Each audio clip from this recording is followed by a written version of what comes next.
Ahora estoy grabando. Ahora estoy grabando, Perfecto. disculpe. Perdón, gracias Manuel, gracias. Bueno, estaba diciendo entonces que ayer estábamos viendo juntas, lo que son juntas o pares cinemáticos, también llamadas articulaciones o uniones, y que son parte del diseño de los mecanismos. Por un lado los eslabones y por otro lado los elementos que unen a estos eslabones que se llaman juntas o pares cinemáticos. Habíamos visto, habíamos definido también diada, que es un conjunto conformado por dos eslabones y que unidos a través de una junta.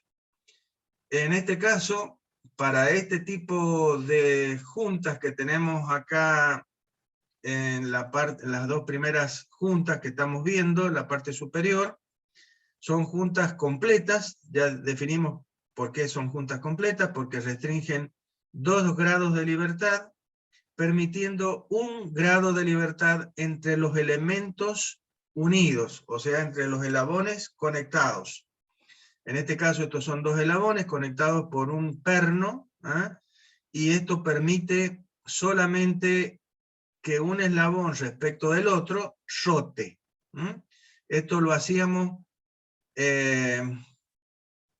haciendo que uno de los eslabones fuese un bastidor. Ya definimos lo que es un bastidor, es el eslabón que está unido al sistema de referencia.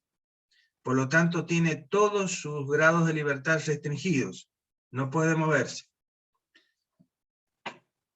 Entonces, si es así, nosotros podemos analizar qué puede hacer este eslabón respecto de este, debido a esta articulación. ¿Qué puede hacer? Solamente rotar, porque no se puede mover ni en X ni en Y. Ya lo dijimos, o sea, refrescamos todo lo que eran grados de libertad de un cuerpo en el plano, así que en función de eso lo estoy diciendo. En este caso, este cuerpo solamente se puede desplazar en X, no se puede desplazar en Y y no puede rotar. ¿Por qué? Porque está contenido dentro de este cuerpo. La junta está conformada por esta ranura practicada en uno de los eslabones y el hecho de que el cuerpo está contenido, está dentro de esta ranura. Por lo tanto, además la longitud de del eslabón que está contenido dentro del otro es suficiente como para que este cuerpo no pueda rotar respecto de este. Bien, esto le permitía un grado de libertad rotacional, permitía 1 grado de libertad traslacional. Esto es una corredera, y esto es directamente un eslabón que puede rotar respecto del otro. También hablamos de semijuntas. A estas también le llamamos pares inferiores, o sea, juntas completas o pares inferiores, y a esta le hemos llamado semijunta. ¿Por qué? Y porque, como ustedes ven, es un eslabón que está apoyado sobre un plano, y la única posibilidad que, o sea, el único grado de libertad que restringe esta junta, que es que este eslabón esté apoyado simplemente sobre este plano, es el desplazamiento en Y, porque el desplazamiento en X lo puede hacer este eslabón respecto de este, y también puede rotar. Por lo tanto, esta junta restringe 1 grado de libertad, permitiendo 2 grados de libertad. Lo mismo ha pasado con esta junta, que es una modificación, vamos a llamarle así, de esta, en el cual el cuerpo, que en este caso está contenido dentro del otro cuerpo, ahora lo hemos sacado, y la unión se efectiviza a través de un perno que une a ambos, un perno o tornillo que une a ambos cuerpos. Pero ¿qué pasa? Que este cuerpo, ahora, respecto de este otro, puede hacer desplazamientos en X y también puede rotar. Por lo tanto, tengo dos grados de libertad, dos posibles movimientos, solamente me restringe la posibilidad de moverme en el eje Y. Esto, los pares cinemáticos que restringen un grado de libertad, permitiendo 2 grados de libertad, son los que se denominan semijuntas. Y también se denominan, según Roló, que definió a los diferentes a las diferentes juntas y a los diferentes eslabones, les dio el nombre de par superior.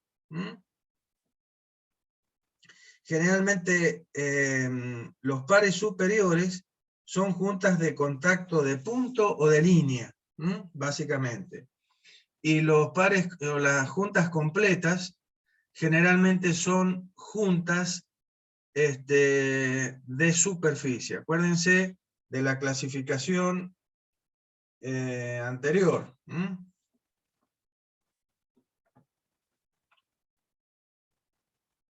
Cuando teníamos que, por el tipo de contacto de los elementos, ¿sí? Tipo de contacto de los elementos, no me está respondiendo. Por el tipo de contacto de los elementos podía ser de punto, o sea, cuando una esfera se mueve sobre un plano, es puntual, de línea, que era el caso de los engranajes, que le dije que este punto, si yo considero el ancho del engranaje, ese punto de contacto que ustedes ven ahí, se transforma en una línea. Entonces, lineal el contacto, como ya vamos a ver con más profundidad cuando veamos engranajes.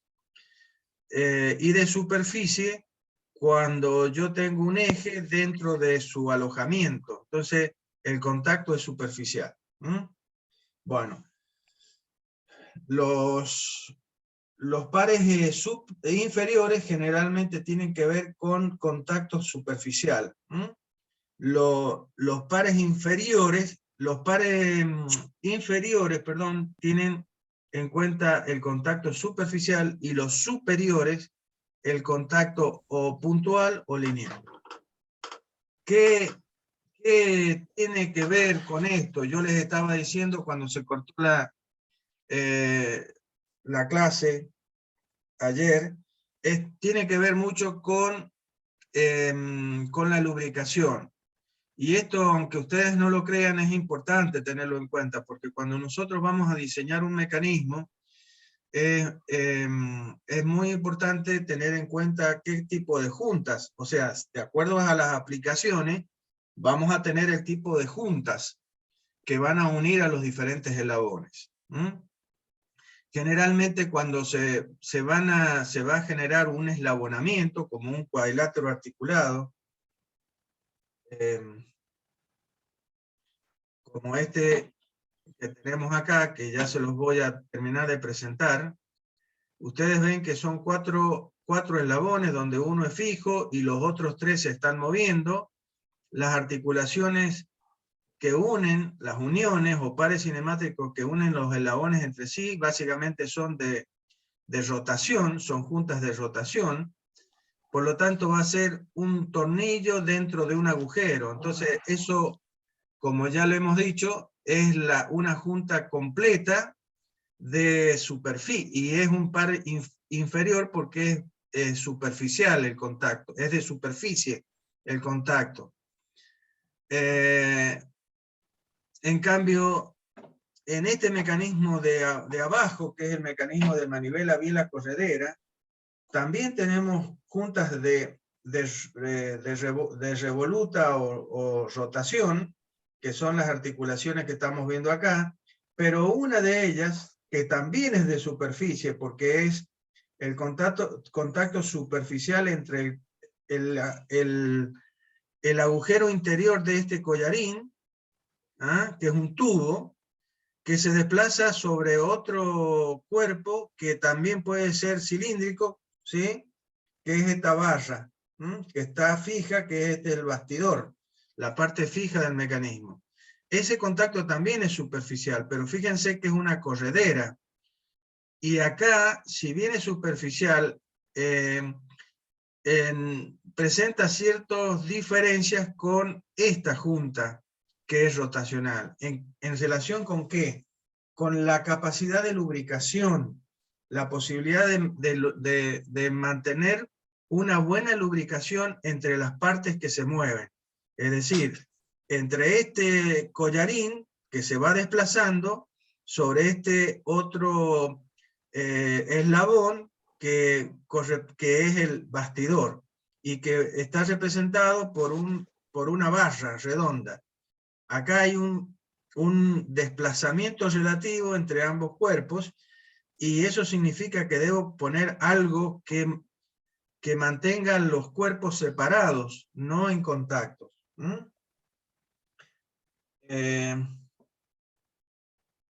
Como sería el movimiento acá entre este plano azul y el plano de este cuerpo amarillo, ¿sí? La base de este cuerpo, en el contacto superficial entre estos dos planos, entre estos dos cuerpos, y en sus movimientos relativos, se va a producir ¿qué cosa? Si yo no coloco algo entre medio, y algo entre medio que separe las piezas, que es justamente el hecho de que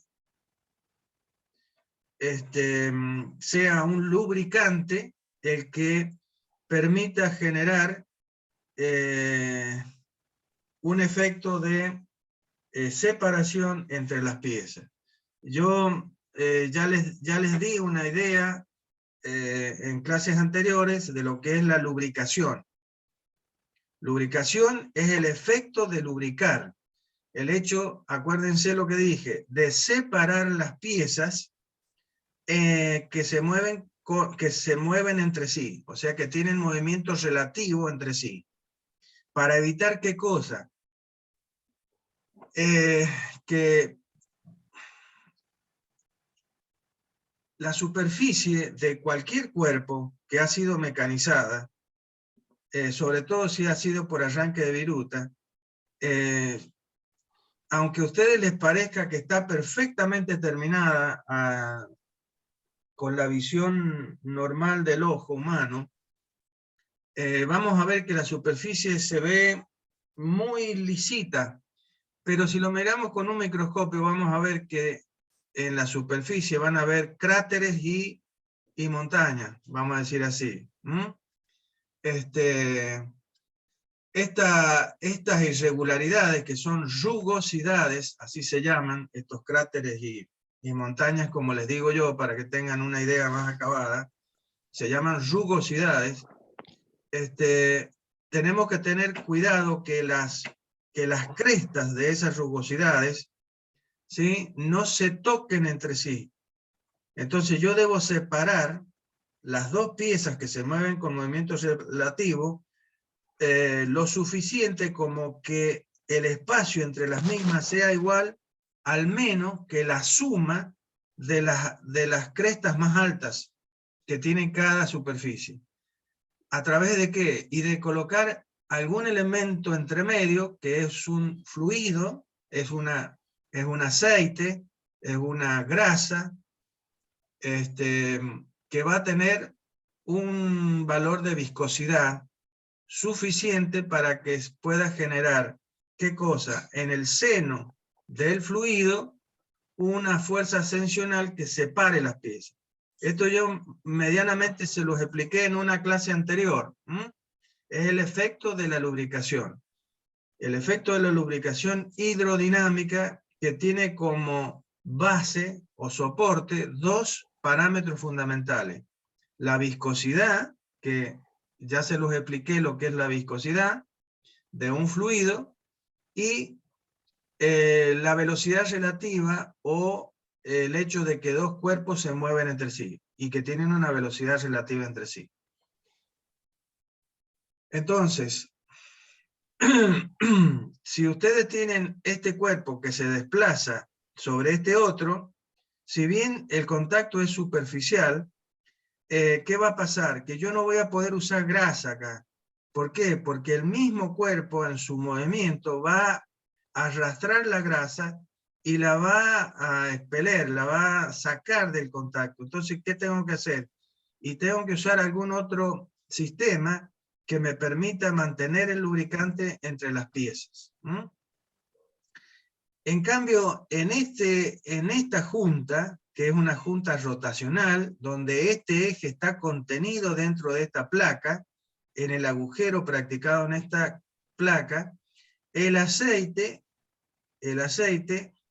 que ocupa esta superficie de contacto entre esta pieza y esta pieza, por el hecho de estar, por la configuración de la junta, el aceite queda retenido dentro de esta junta. Y eso es lo bueno en un sistema mecánico como un eslabonamiento. En lo que se busca generalmente esta situación. ¿Para qué? Para que el mantenimiento de la junta sea menor y podamos asegurar una vida útil mayor. Bien. Eso son los criterios que hay que tener en cuenta en cuanto a la elección de las juntas, pero que también tienen que ver con la aplicación del sistema mecánico, o sea, del mecanismo que estamos generando. O sea, ¿qué va a realizar? Por eso hablábamos en el caso de un sistema de leva seguidor, generalmente lo que se prefiere es la lubricación, en este caso, una junta de cierre de fuerza, en el cual dijimos que el contacto entre esta pieza, que es la válvula, y la leva, que es la que le produce el movimiento a esta pieza, que es la válvula, se mantiene este contacto a través de la fuerza de este resorte. Entonces, aquí la lubricación no puede ser tampoco porque aquí el contacto va a ser lineal. Entonces, ¿qué va a pasar? Que si le colocamos grasa, en la misma pieza que está girando va a producir que se saque, se vaya el aceite de la junta. Por lo tanto, todos estos sistemas tienen que trabajar en baño de aceite. Baño de aceite. Lo mismo le pasa a un engranaje, como ya vamos a ver. Cuando veamos engranaje, van a ver que el sistema de engranaje trabaja dentro de una caja que contiene aceite. Y de esa manera nosotros mantenemos lubricado las piezas permanentemente.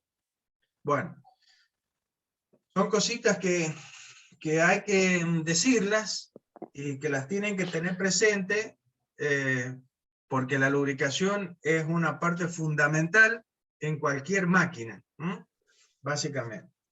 Bueno, también habíamos visto la clasificación. La clasificación tenía en cuenta el tipo de cierre de la junta. Bueno, en este caso estamos viendo, ya dije sobre el tema de la válvula, que el cierre de la junta lo logramos a través de la fuerza de este resorte. O en el caso de este eslabón que está apoyado simplemente sobre este plano, ¿quién es la fuerza? Y puede ser la fuerza debido al peso, nada más, que pueda ser suficiente para mantener esta junta, o que nosotros debamos hacer alguna fuerza extra para mantener en contacto estas dos piezas.